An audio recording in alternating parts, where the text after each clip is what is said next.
Okay, you may begin.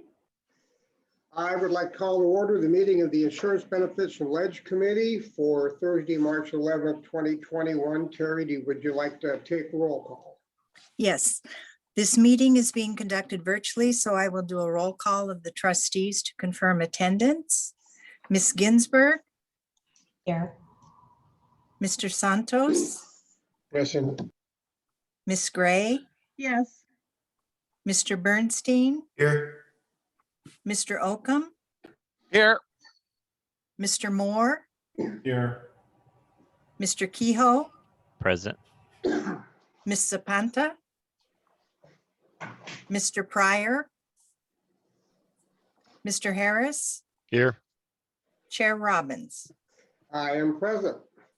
Staff participating in the meeting includes CEO Santos Kryman, AEO JJ Popowich, Chief Counsel Stephen Rice, Legislative Affairs Officer Barry Liu, from Retiree Healthcare Cassandra Smith and Kathy Magida, Stephen Murphy, Paul Sadro, Richard Ward from Siegel, and Legislative Advocates Joe Ackler, Naomi Padron, Tony Rhoda, and Shane Doucet. Trustees, if you have a comment or question on any item, please use the Zoom chat option to be placed in queue. At this time, we ask all meeting participants to mute your mics until you are ready to speak, and we may now proceed with the agenda. Thank you very much. All of the committee members are present. Item 1A, approval of the minutes of the regular meeting of February 11th. I need a motion. So moved. Second. Are there any changes, any corrections? I never plan on being in an accident. Hearing none, do you want to call the roll? Left me with Ms. so- Gray, Yes. Mr. Kehoe, Aye.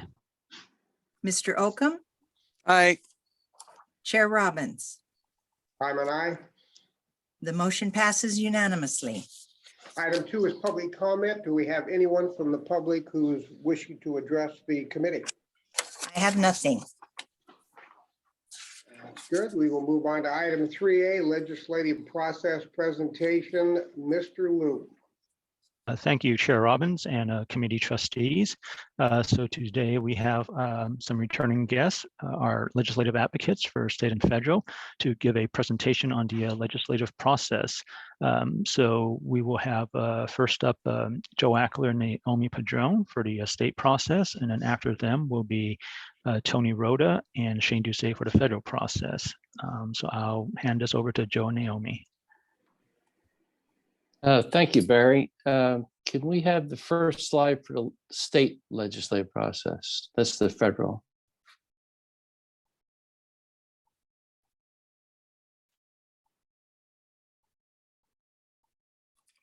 You got to put the other one up, the one that says Ackler.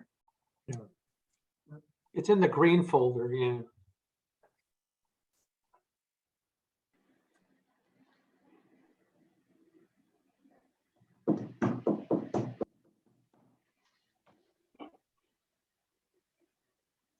Alex, if we could go back to the opening slide, that'd be great. Good. Thank you. Appreciate it. Thank you, Chair Robbins, committee trustees. Is it still morning? Good morning, and pleasure to be with you. We always look forward to this opportunity and look forward to this brief presentation today. Next slide, Alex. So Naomi and I were asked to give you an overview of the legislative process in California. And before we did that, and before we talked about the actual process, I thought I would give you an overview of the California legislature. Alex, could I have the next slide, please? So the California legislature, the state Senate, has 40 members, and it's a super majority Democrats. We have our slide says 30 Democrats, 9 Republicans, and 1 vacancy.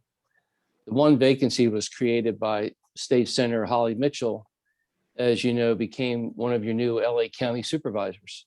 And I can tell you, having worked with Senator Mitchell, we're very lucky to have her on the LA County board and look forward to any opportunity to work with her there. But anyway, that vacancy was just filled last week. And in fact, it's going to be certified today. And it was filled by Assemblywoman Sydney Comlager, who used to be Senator Mitchell's district director in LA County. So now we have 31 Democrats, 9 Republicans. So as you can see, it is a supermajority in the Senate, which means with the supermajority of 27 or above, the Democrats can literally do whatever they like without any Republican votes at all. And in the state assembly, we have 80 members,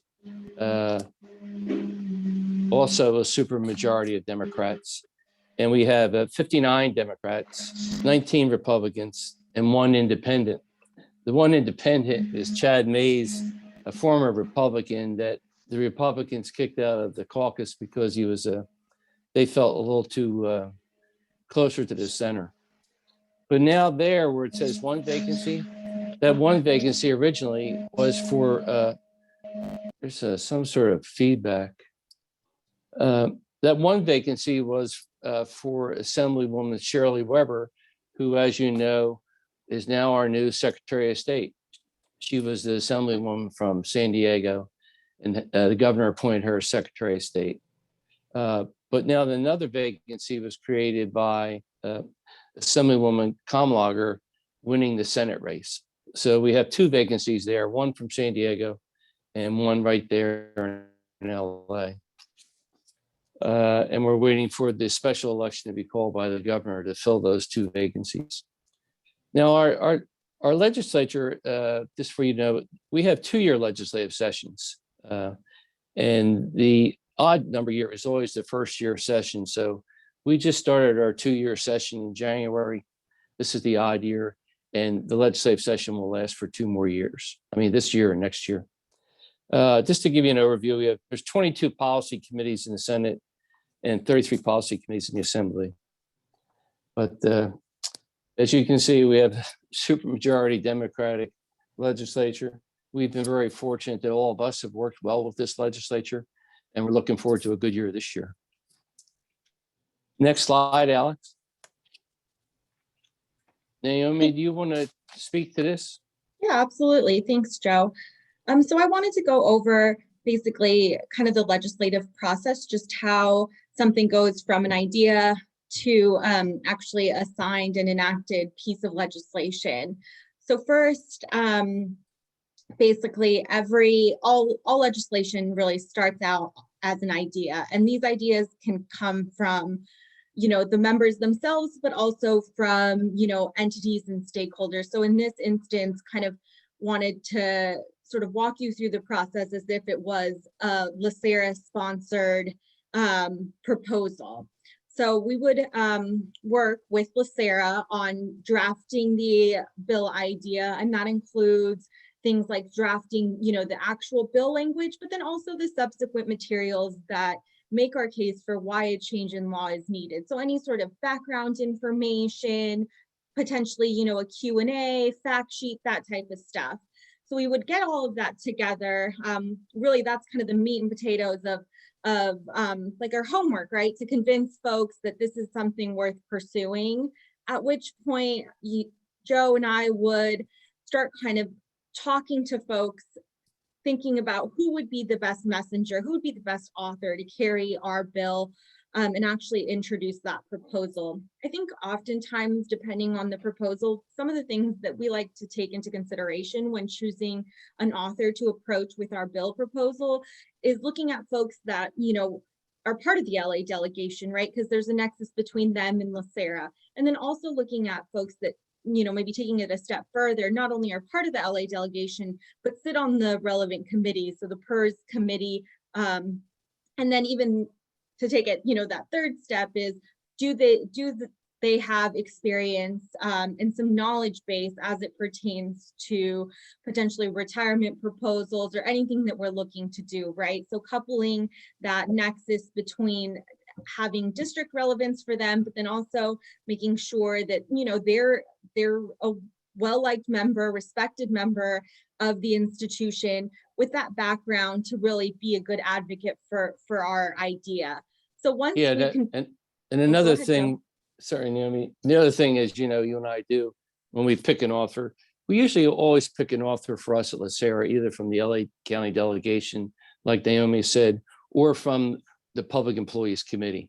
But we have several LA County members on that also. But the other thing we take into consideration, just so you know, on the background, besides the legislator, the author himself, we also judge authors, the legislators, by their staff. Because when we get into this legislative process, we're dealing almost weekly with the staff. And we need very competent staff to support the legislator that's carrying our bill. So that's another thing we take into consideration. And that's why it helps that we know the background and the staff. Thanks. Once we pick the perfect author and they've agreed to carry our proposal, we turn in all of the background information to them. They get that drafted in the official Legislative Council draft form and ready to be introduced. If it's something that maybe multiple people are interested in or something that we want to show broad-based support, we can also, before the bill is introduced, have folks hop on as the co-authors or principal co-authors. And then the bill actually gets put across the desk and assigned a bill number. Once the bill is assigned a bill number, it'll be in the Rules Committee where they will look at the substance of the bill, the language in the bill, and decide what committee it should be referred to. As Joe mentioned, a lot of our policies and bills that we track go to the PERS committee, the retirement committees, and so that's often the committee that we focus in on, and we can anticipate that a lot of the things that we're looking at will be heard in. After the bill goes to that committee, Joe and I will work with the consultants of that committee, again, provide them all of that relevant background for them to do their analysis and work with them to make sure that the bill is agendized on the appropriate hearing and that the analysis comes out in a manner that's favorable to us. At the hearing, the member will present the bill so we can help, like Joe said, work with the staff on crafting some talking points, and then, myself or Joe or Barry would be present at the committee to offer some supportive testimony in support of a bill. Similarly, let's say this is not our bill and it's just a bill that we have some objection to, we would be in committee there to potentially offer some comments outlining any concerns that we may have with the proposal. At the committee hearing, a couple different things can happen. Members can vote to pass the bill to the next committee or to the floor. They can choose to amend the bill, so propose some changes, some compromises. This happens sometimes when there's maybe minor concerns that can be addressed with a tweak in language. They can also choose to hold the bill, not necessarily take a vote on it, but just sort of table the issue, especially in the first year of a 2-year session. As Joe mentioned, it might be something that warrants greater discussion. And so they choose to just hold it and say, hey, we'll continue conversations in the fall or during recess, and then pick that back up next year. And then, of course, the final action that they can take is really to vote the bill down or kill it, as we call it. And so then that just means it's sort of rejected. Those votes go on record, and then the author can always bring it up again. But that vote is there, and so it usually takes being amended for that to move forward. After the committee process happens, some bills, and a lot of our bills don't necessarily get tagged with a fiscal price tag, but some bills will get tagged with a fiscal price tag and go to the fiscal committee where a similar committee process happens. And then following that, the bill will go to a full floor vote. So that means all of the members in both the Senate, or if it's an assembly vehicle, the assembly will vote on it. So we noted there that bills require 21 votes in the Senate and 41 votes in the assembly if it's just a straight majority vote to pass. Of course, some bills, whether it's a tax or potentially an urgency, require that 2/3 threshold. So that's 27 votes in the Senate and 54 votes in the assembly. At which point, once a bill is brought up to the floor, what will happen is there'll be some floor debate. The member will present the bill. If it's a controversial bill or something we want, multiple people to chime in on. We may arm some folks with some talking points that they can deliver after the author presents the bill. Also, Naomi? oh, sure, go ahead, Joe. I was just gonna talk a little bit about how we work the bill, but. Yeah, one of the things we do, members, is when we get to the floor vote, this is again where we count on the LA County delegation, and that's where we have our strength. For instance, in the Senate, we have 10 members from the LA County delegation. We would work, if it was a Senate floor vote, we would work those 10 and they would do the work for us on the floor and talk to their peers. And the way floor votes happen, especially if it's for LACERA and LA County, and the LA County members stand up and speak for it, there's a courtesy among legislators they look at that, if that's a district vote, that's from their home area, and they give them the courtesy and support. But that's the biggest thing we do on floor votes is work at the LA County delegation. For instance, in the assembly, the 80-member assembly, there's 20 members from LA County, and that's where we focus, and that's why we've had success on the floor. Thanks, Naomi. Yeah, absolutely. So then, as noted on the slide, that process would repeat in the other house. So if it's an assembly bill, it'll go to the Senate for a similar process. And then if it's a Senate bill, it'll go to the assembly. When it's in the other house, if there's any sort of amendments or changes to the bill, concurrence vote will need to take place, which just simply means it'll go to the House of Origin for a final vote saying, yep, we see the amendments and we sign off and still approve the measure.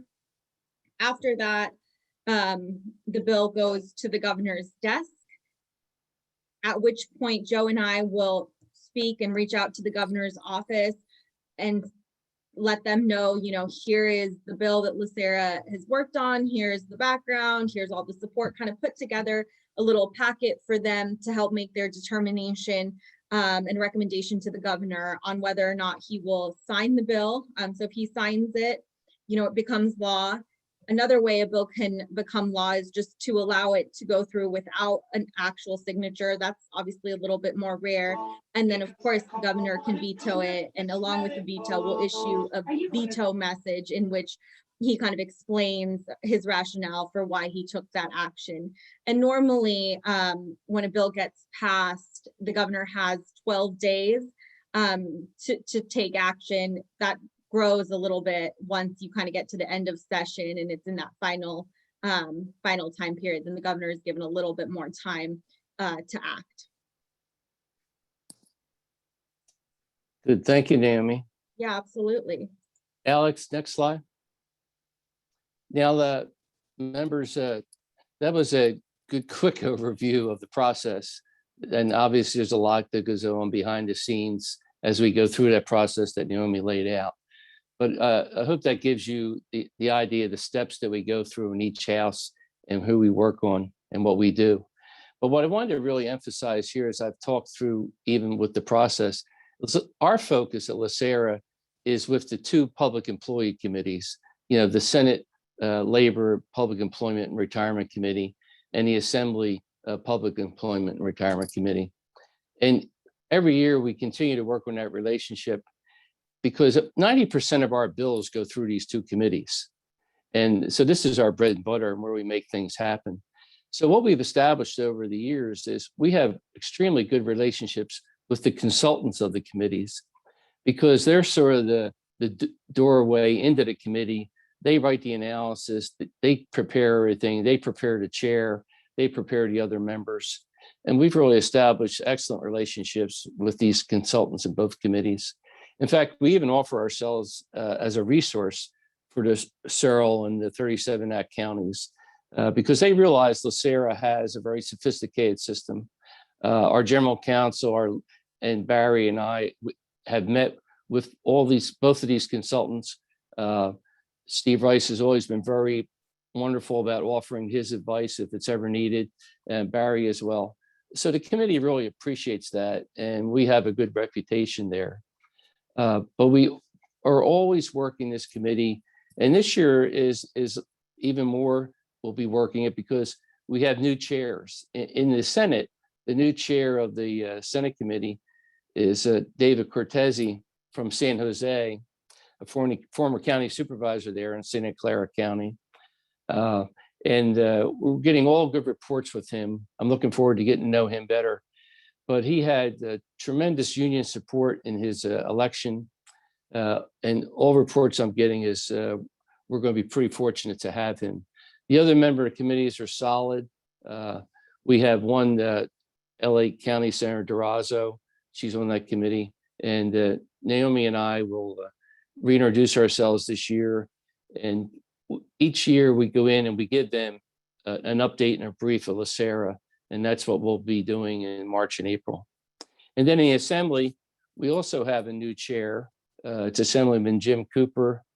And he is a former Sacramento County lieutenant and Sacramento County Lieutenant Sheriff, and a great guy. We're very close to him.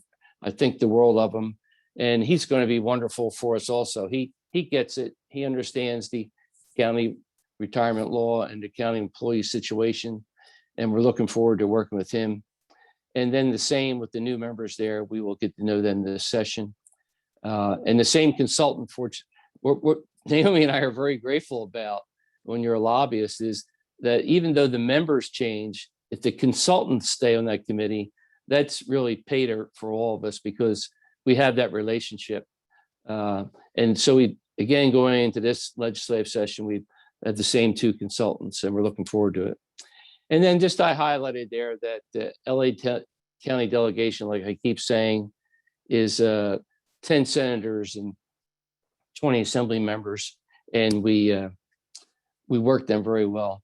Yeah, I was just reminded that Assemblyman Jim Cooper was a captain in the the Sacramento County Sheriff's Department. That's what we have. Next slide, Alex. That's our overview, Chair Robbins and committee trustees, and we would like to answer any questions. Anyone have any questions?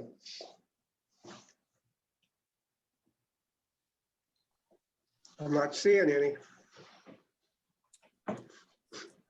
One thing I did want to bring up, Chair Robbins, if it's appropriate, is the recall election that a lot of you may be reading a lot about. And I just wanted to give you an update. It does look like the recall election will qualify for the ballot, the recall of Gavin Newsom. That's one step. They had the people trying to recall the governor, they had to get 1.5 million certified signatures. And looks like they've gotten 2 million. They got until next week, March 17th, to close that out. And then we'll know at the end of April if they have enough certified signatures. It looks like they will. And it does look like then probably the recall election would be in November, maybe December, but in November. Also, the big picture is it's unlikely that the governor would be recalled, but the recall election will probably be on the ballot. So I just thought I'd bring that up because I know you're reading about that all every day. Thank you. Joe, this is Ron Oak. I'm sorry, Les. I was just thinking, you've been around a long time. How many bills have you put together with LACERA or down the county that you have gotten passed over the years? Roughly.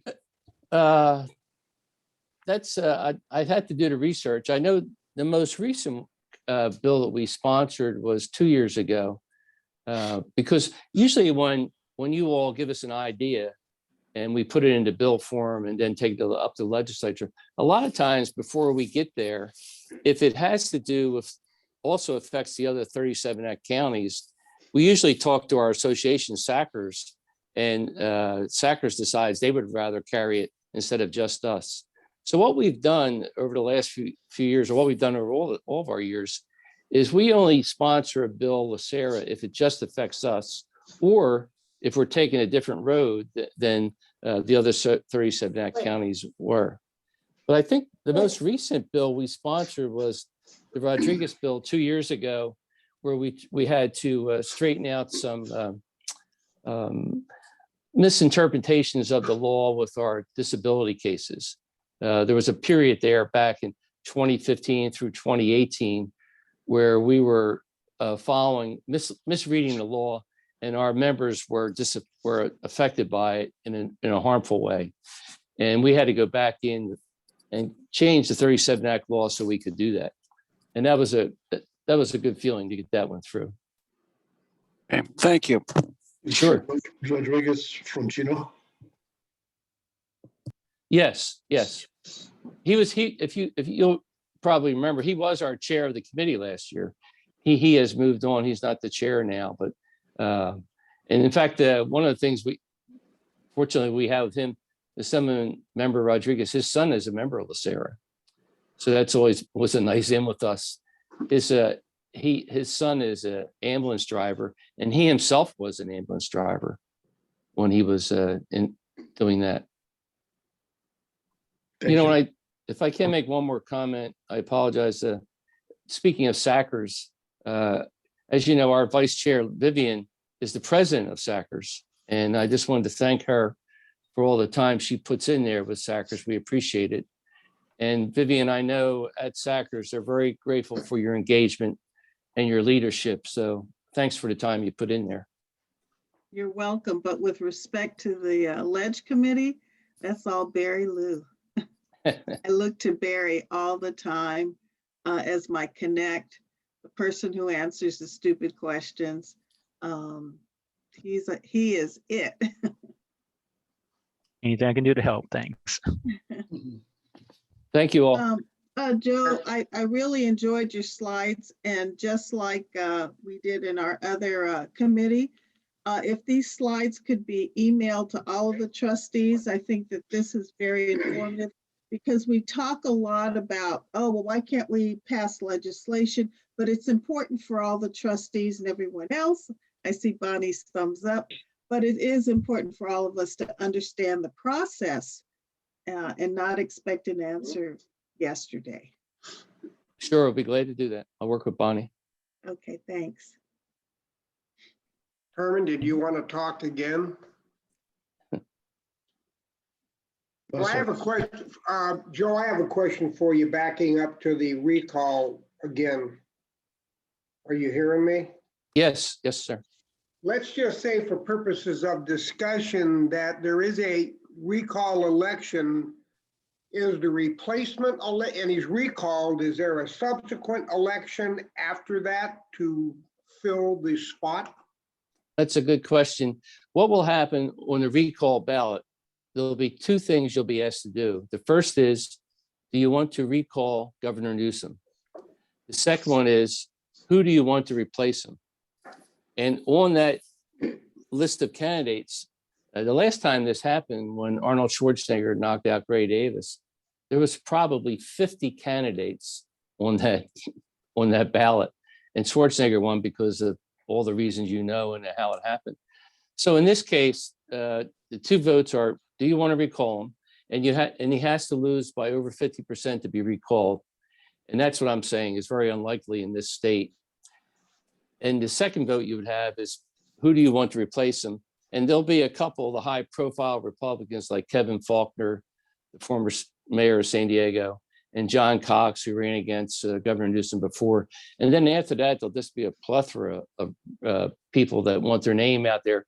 To tell you the truth, a lot of people just use it for publicity. Yeah, I already see stuff. I'm already getting stuff from people that are lining up to run. So every time I walk in and out of my supermarket, they're standing out there trying to get signatures. So everything we should all keep in mind, if the recall election is not to November, it's going to be like day and night between today and November. All the things that have annoyed our people about Governor Newsom, the economy will be better, COVID will be better, kids will be back in school. Hopefully we don't have any wildfires, but that also will be playing to his favor. All right, anybody else have any questions? And I'm assuming that concludes your report, Joe? Yes, thank you, Chair. Okay, Mr. Liu, you're back up again. Yes, thank you, Chair Robbins, and thanks again to Joe and Naomi. So next up, we'll have Tony and Shane. Thank you, Barry, and good afternoon, everyone. If you see me dodging around, I'm trying to dodge the rays of sun that are coming through the top window that I can't quite get a shade on. But it's great to see everybody. It'll be nice when we're back in person and we can do this in a way that even is greater in the give and take of it. This should be a little fun for us because what we're doing is we're talking process, and congressional process is, if anything, fun, challenging, but interesting.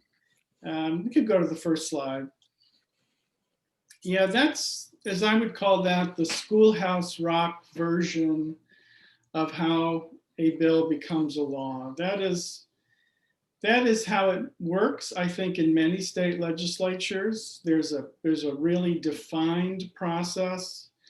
It can work this way in Congress, but often it's a much more, as I'll get into later, freewheeling type of legislative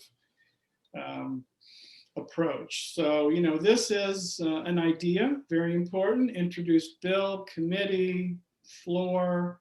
Each body has to pass it in identical form. President has choices as to whether to accept it or veto it, whether to sign it into law or veto it. But let's get into the next slide and talk about the first step. So when we look at a new client, we look at a client, we take them where they are. And that means for LACERA, you are, for purposes of federal law, a qualified pension plan under the Internal Revenue Code. So that means we have a serious interest in the federal tax code. That could play out in a positive or a negative way. The direct payment requirement, that is the, for example, on that first bullet, is at the moment a negative factor that played out in your recent situation with Genworth on the long-term care issue and the unfortunate result. The federal tax code provides an exclusion for retired first responders, but there's that direct payment requirement. So we look to use the code to change that. The second bullet, so where a public pension benefit is realized, can it affect other federal programs? It can.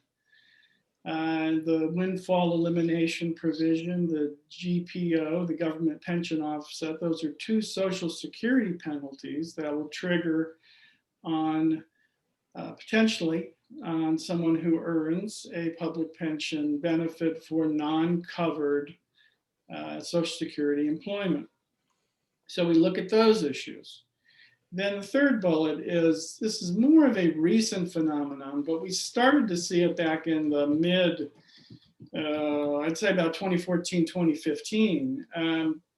There was this view that, hey, maybe we can restrict the public pension plans, the state and local plans, by placing conditions on federal aid. So if a governmental sponsor, a city, a county, a state, takes federal aid, we can attach some strings to it vis-a-vis their public pension program. We could say you can't do X. This is something that I think is going to be a continued theme throughout as we get further into legislation that President Biden wants to do, which is to get more aid out to the states and localities. And then, excuse me, and then healthcare. And Shane's going to talk about healthcare. But since you have a pension, a healthcare plan, of course, healthcare changes at the federal level can impact that. I'm going to let Shane talk about that. We can go to the next slide. So what does all that translate into? Well, we're fortunate in that one committee in the House and one committee in the Senate has jurisdiction over tax, most of healthcare, and Social Security, the House Ways and Means and Senate Finance Committee. So we drill down to the next bullet. So what is our focus on those committees? It's going to be with the California delegation. What's our further focus? It's going to be same thing that Joe and Naomi talked about. It's going to be a focus on the Los Angeles-based members. We could go to the next slide. Now we're coming to the bottom of the funnel. So we're looking at the House Ways and Means Committee, and we're looking at the Los Angeles-based members, or at least in Linda Sanchez's case, she has some, and then she goes into Orange County. But Linda Sanchez, Judy Chu, who, as you know, was in your headquarters about, seems like 2 years ago now, and Jimmy Gomez, who's new to the committee. Those are the most important members to LACERA. And it is my job and Shane's job to stay in front of those members and to make sure that LACERA's interests are known to them. And from what I can tell you, they all have a very positive view of what you're doing. They all feel that they are being educated on issues that are important to LACERA. And those are going to be really, those are the bread and butter members of the 435 member House of Representatives. Those are the three who matter the most. The Senate Finance Committee, unfortunately, doesn't afford us any California representation. That's just been a choice over the years. Senator Feinstein has made her mark on other committees. And Senator Harris was there such a short period of time that she didn't really get a plum position in the Senate. Of course, she did nationally. But so we have no one on the Senate Finance Committee from California at the moment. And you can go to the next slide, please, Alex. The good news for the Senate is if properly motivated, any senator can have an outsized role on any issue. And that's because of the rules on the Senate floor, their ability to work with a smaller body of members. And in a 50-50 Senate, of course, votes are extremely important either way. This outsized role for an individual member is really not true in the House. I mean, there are exceptions with regard to the leadership, but you know, you do have tremendous representation from California in the leadership of Speaker Pelosi and Minority Leader McCarthy, but it's different. In the House, you really have to focus on the committee to get anything done.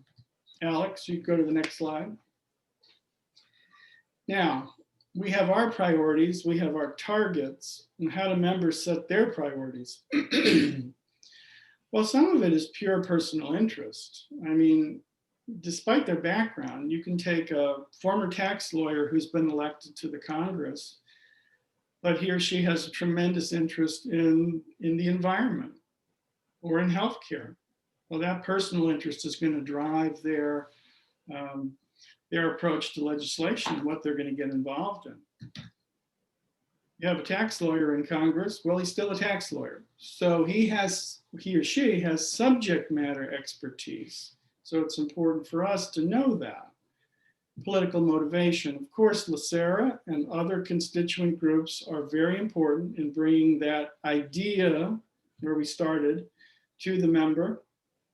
And that can't be replaced because while, and I'm sure Joe and Naomi would echo this, there's no replacing having the actual constituent in a meeting. We can do, I feel, a tremendous job in context and getting that office, congressional office, along the way. But when they see that face, you know, from Los Angeles, that they really do perk up and they really have a different level of interest. Committee assignments, of course, you know, whatever committee you're on, you're going to have to run with that ball for some period of time. And then comfort level. and that can't be really underestimated. You can bring an issue to a member that is the perfect fit, committee-wise, constituent, you've connected all the dots, but they look at this issue and they can't see themselves making a speech on it.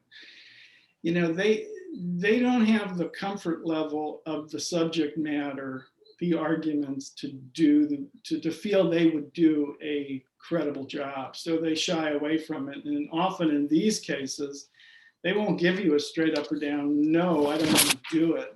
The unfortunate thing is they'll kind of string things along. And then at some point you realize, okay, they're not comfortable with this particular issue. Alex, you could go to the next slide, please. And when I started, I said, you know, that was the Schoolhouse Rock version. Well, Congress can be extremely freewheeling, which is very frustrating. It's frustrating to us. It's frustrating to rank and file members of Congress as well. That first bullet is absolutely correct. Provisions that are never introduced as a bill will find their way into law. And it's kind of a scary concept, but it's absolutely true. You know, things are airdropped at the last minute. They still must, of course, pass both the House and the Senate, but sometimes there isn't really much of a process there. You know, it's part of a larger bill now. The big parts of the bill have been cooked politically, and so it's going to move. And the input, it hasn't been there. So it's extremely frustrating. There is a lot of turnover among the ranks of rank and file House members that run for other offices, because if you're really not a subcommittee, at least a subcommittee chairman, you don't have a lot of power in the House, especially if you don't have a great deal of comfort, as I said earlier, on the subject matter. So I do feel that we are much less transparent than certainly in Sacramento from Joe and Naomi's discussion.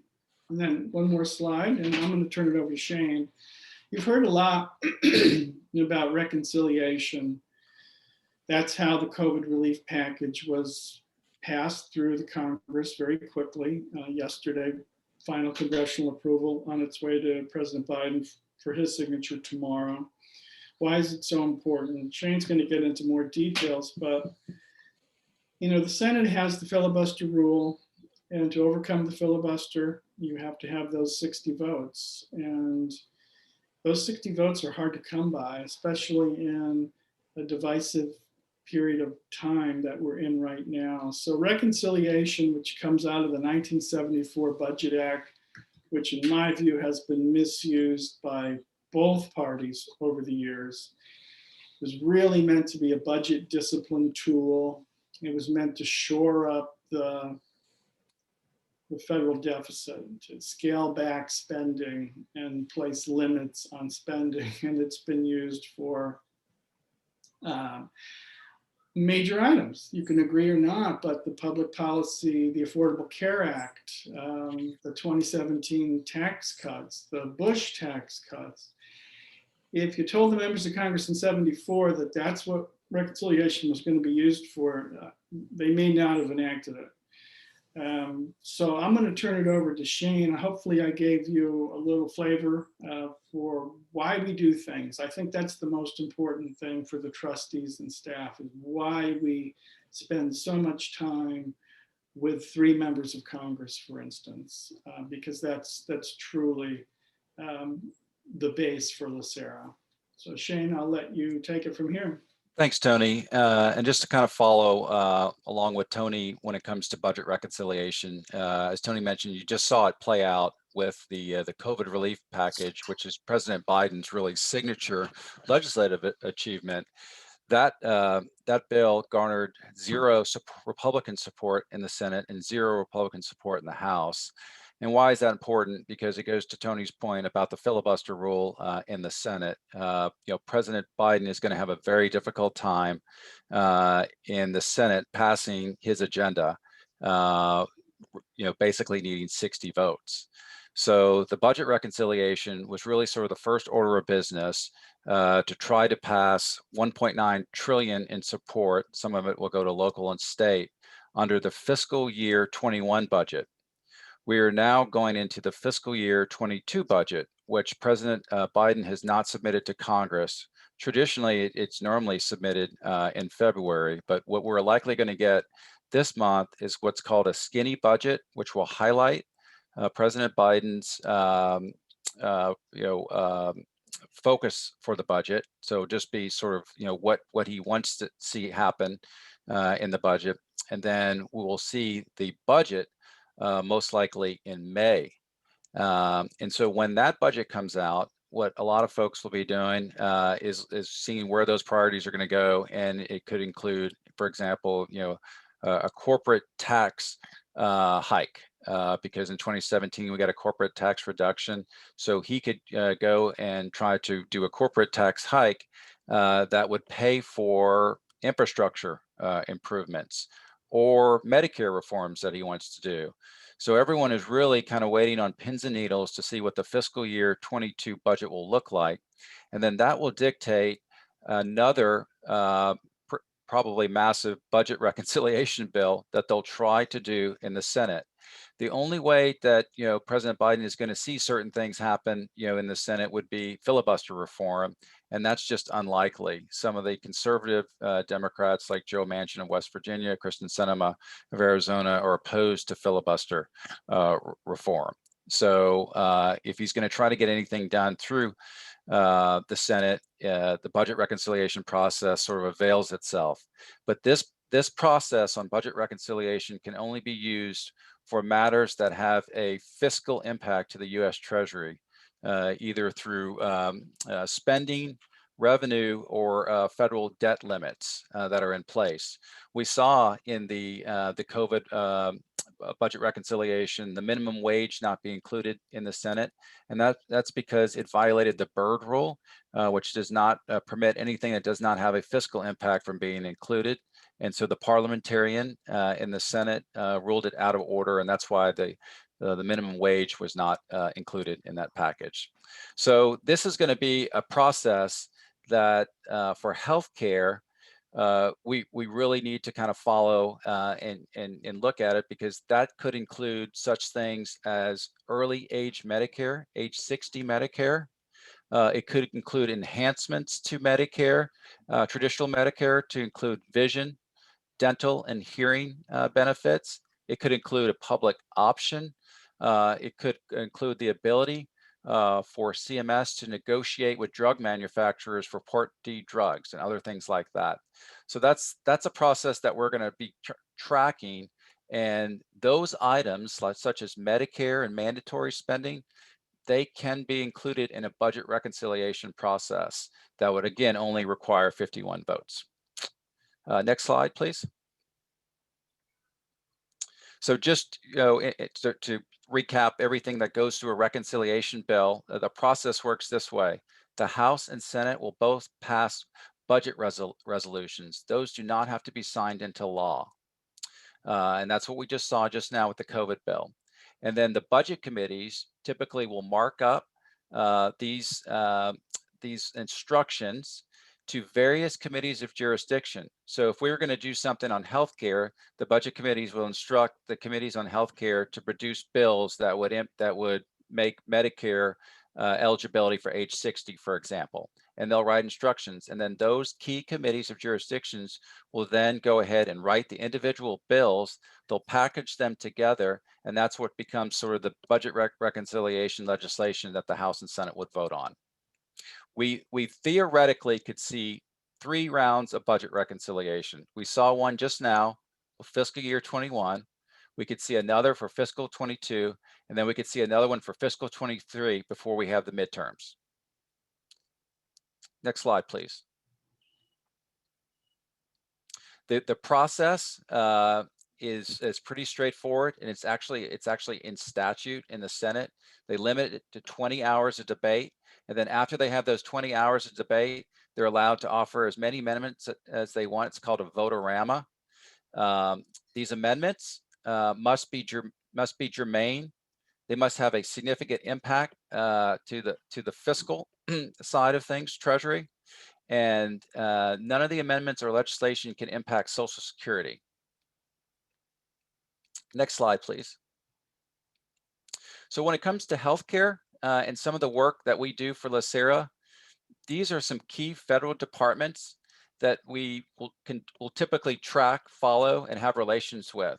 Obviously, HHS is a huge department, which covers CMS, which is very important to our retirees as they enter either Medicare Advantage plans or Medicare, traditional Medicare. And typically, we normally have a lot of questions sometimes that we need to interact with CMS. The Food and Drug Administration is very important for drug pricing and other legislative issues and priorities for us as well. And then obviously the CDC has played a key role with the pandemic this year. And the Substance Abuse and Mental Health Agency, this was an agency that traditionally had a budget of like $800 million.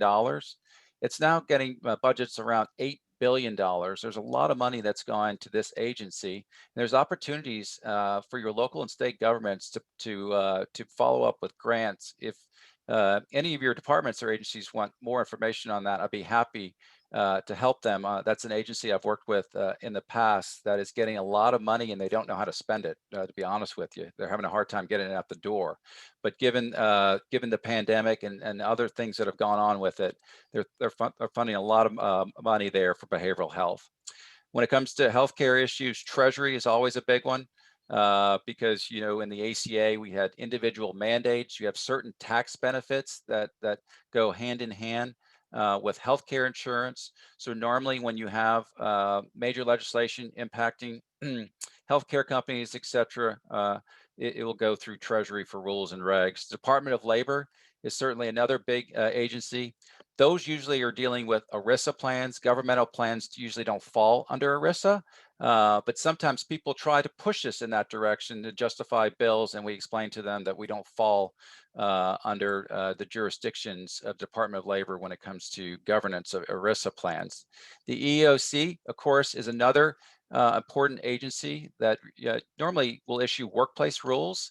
So Americans with Disabilities Act, HIPAA, and other things like that. You can go to that agency. It's a great agency to work with. I've worked with them over the years. And if you ever have questions, their attorneys will often just give you guidance over the phone. But you can go to them for FAQs or legal guidance sometimes when you have issues dealing with workplace rules and things of that nature. And then other key agencies, commissions, advisory boards that we follow in the healthcare world are MedPAC, and then the National Association of Insurance Commissioners. Traditionally, insurance is regulated at the state level. So when you have insurance rates and other things like that that come up, a lot of that's done, in California. I think the reason that we actually got the Affordable Care Act is when WellPoint tried to increase their rates in late 2009, and it reinvigorated President Obama to get more engaged with the Affordable Care Act and eventually pass it. Next slide, please. So when it comes to healthcare committees, there are 3 committees in the House that we focus on: Ed and Labor, Ways and Means, and Energy and Commerce, where the California delegation is well represented, and I'll show you that slide next. And then the 2 key committees for healthcare in the Senate are the Finance Committee and the Help Committee. And you saw Javier Becerra go before both those committees a few weeks ago for his confirmation process. The House and Senate budget committees are taking on extra importance because of what we just talked about with budget reconciliation. And usually both those committees will play a role in instructing other committees on how to write legislation that they want to get done through the budget reconciliation process. The California delegation is very well represented in the House when it comes to healthcare, but not so much in the Senate. Next slide, please. So in the House Ways and Means Committee, we have a strong delegation. I included Mike Thompson on this as well, and this is all the Californians that are on it. But Mike is someone that we've actually met with, I think, on our last face-to-face that we've had, and he's a prominent player too on healthcare. And so he has Napa and Sonoma counties, but he has 2 sons that are both first responders. One's a firefighter, and one's a deputy sheriff. And he has been very engaged on healthcare, particularly when it comes to mental health and telehealth. So that is, I think, a really good member to work with too on healthcare issues. The next committee, please. Next slide. The House Energy and Commerce Committee were very well represented on this committee as well, and they played a major role. Most of the sections on the COVID relief package actually went through the House Energy and Commerce Committee. And then the House Education Committee is the next slide, please. And this is also a committee that will play a role on healthcare matters. Normally on matters that would deal with ERISA and things that go through the Department of Labor and those type of things on healthcare. Next slide, please. All right, well, that's it. Thanks, Shane. Thank you very much. Any questions?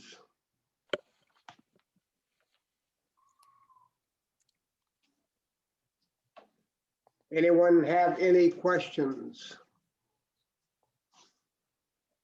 All right, moving right along. Mr. Liu. Unmute. Unmute. Thank you, Chair Robbins. Yeah. Yes, I'd like to thank again Joe and Naomi and Tony and Shane for some great presentations. And then I'll move on to my engagement report. I understand that there may be some time sensitivities here, so I would ask just if there are any questions on the report, I would be happy to answer it. Does anyone have any questions for Barry? I don't have any questions for Barry, but I know I want to thank Tony and Shane for their presentation also. I think Barry forgot them. I don't know. But it was a great presentation. I miss you guys. Look forward to our congressional visits at some point in the future. So great presentation to all of our consultants. Thank you. Thank you. Thank you. Thank you. Look forward to seeing you soon. And I agree with Vivian, and in particular, Tony, thanks for the information you got for me a couple of weeks ago on everybody's favorite subject, Social Security and Medicare. So Absolutely. appreciate it very much. Very welcome. We're moving out on that front. As you probably know, Barry has already prepared letters to go to members of the Ways and Means Committee on WEP. So we're moving out. Thank you.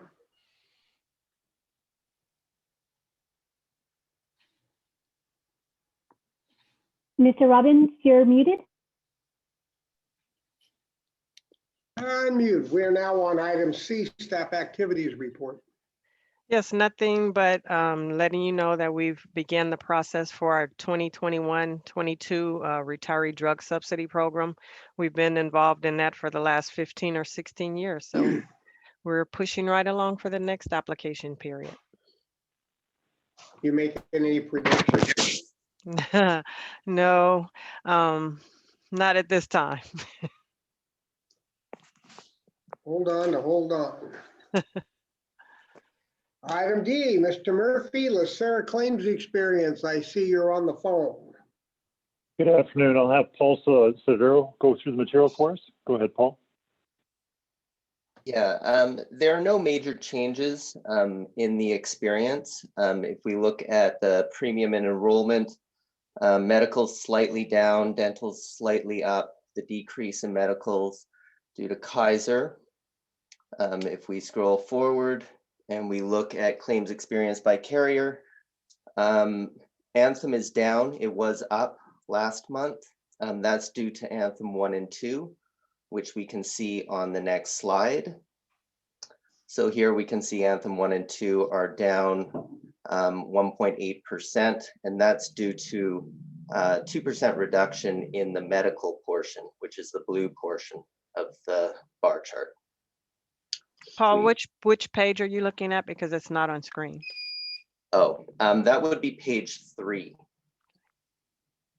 So that breaks out the various Anthem plans. So if we look at the center set of bars, that would be where we're seeing the decrease.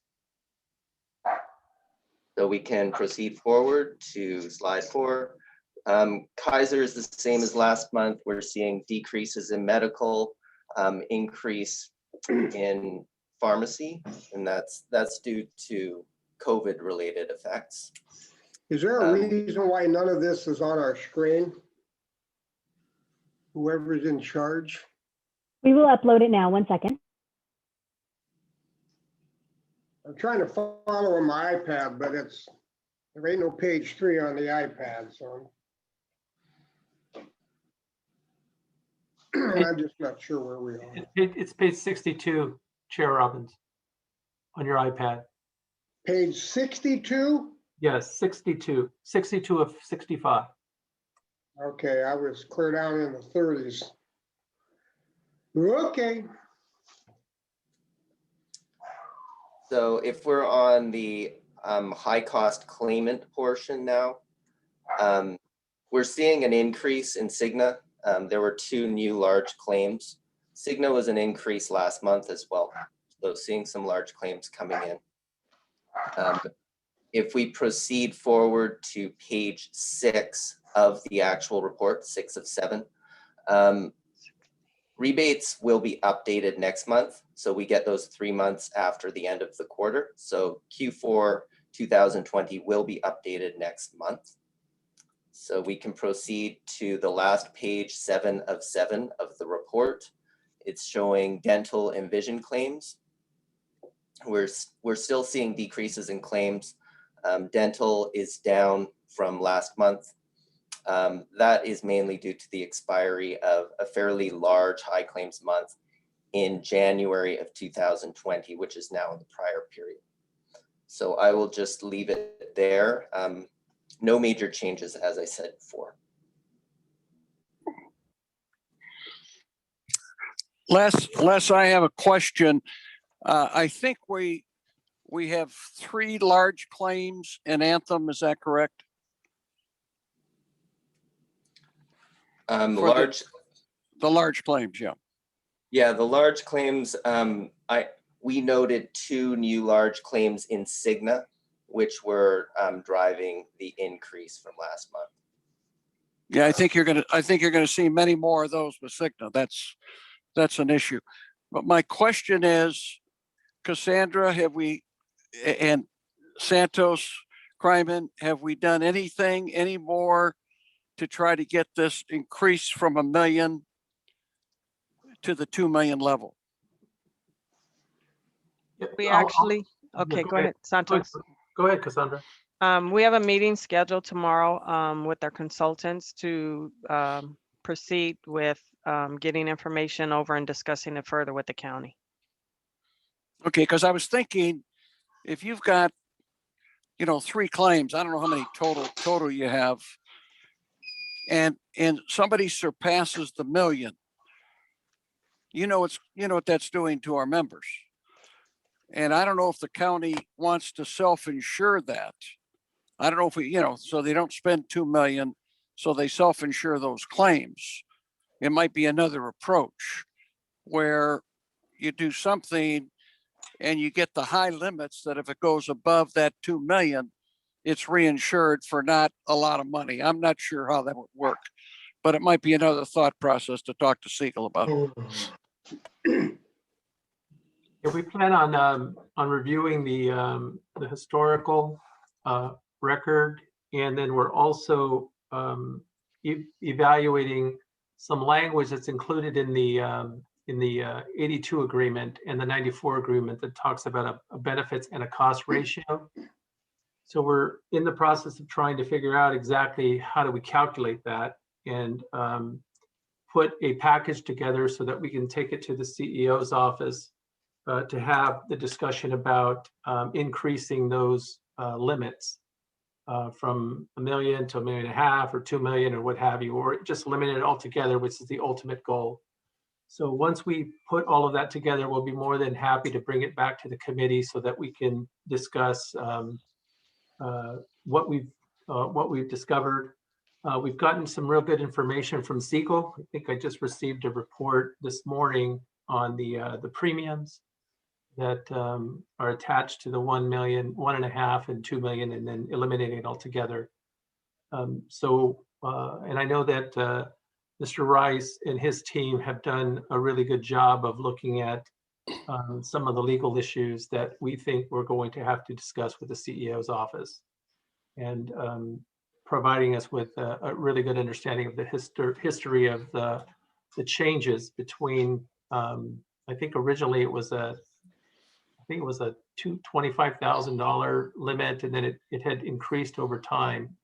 And so we're going to evaluate all of that and put something together and move it forward to have some discussions with the CEO's office. You know, this might be a great time to do that because we just had, you know, a $20 million reduction from, you know, this last month, not from what we've been paying, but it could have gone up another 20 million and it didn't. So I think we've got to talk about that as we go into this. But I think the big thing, Santos, is you developing, I don't know what kind of relationship you have with the new CEO, but I think she's got to understand, and we got to show the negative to the retirees, which I think if ever really got out publicly, would be a very negative situation for the supervisors.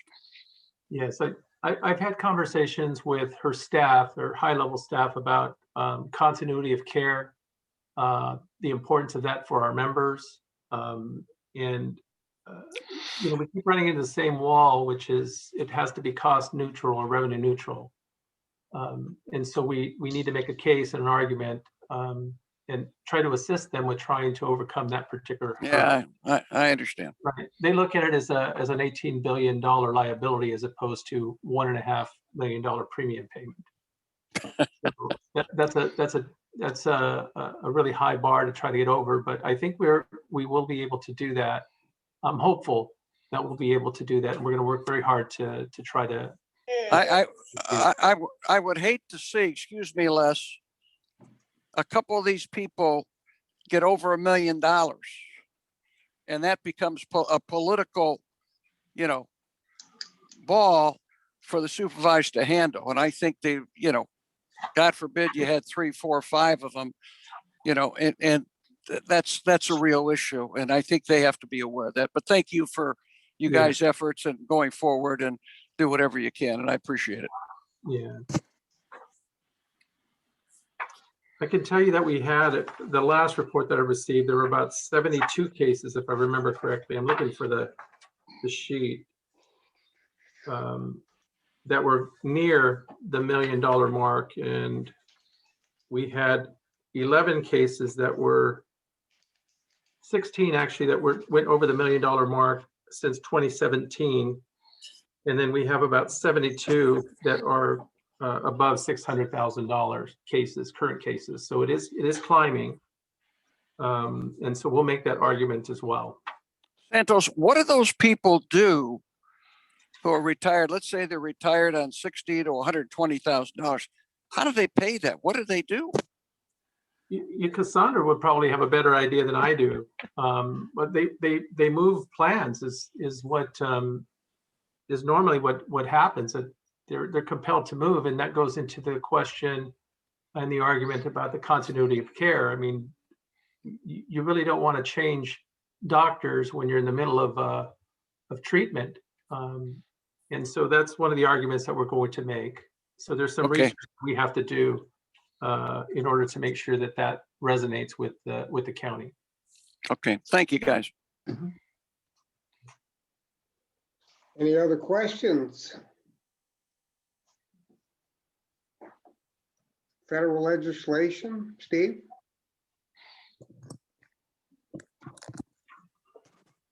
Thank you, Chairman. At this point, given the legislative updates we received earlier in the presentation this afternoon, we'll pass and give back our time. That makes a lot of sense. Items for staff review, Terry? There's nothing. Good of the order. Start with Mr. Moore. I have nothing else to add. Ms. Gray. Big thank you to our presenters. You put a lot of work into it. I appreciate it. It's very educational. And I hope all our other trustees on the board get to at least look at the slides. That would be great. And Cassandra and Steve and Paul, thank you again for all of your work in putting together these slides because it enables Mr. Oakham to really take a good look at it because he's our expert in this. So thank you. And thanks, Ron. Mr. Oakham.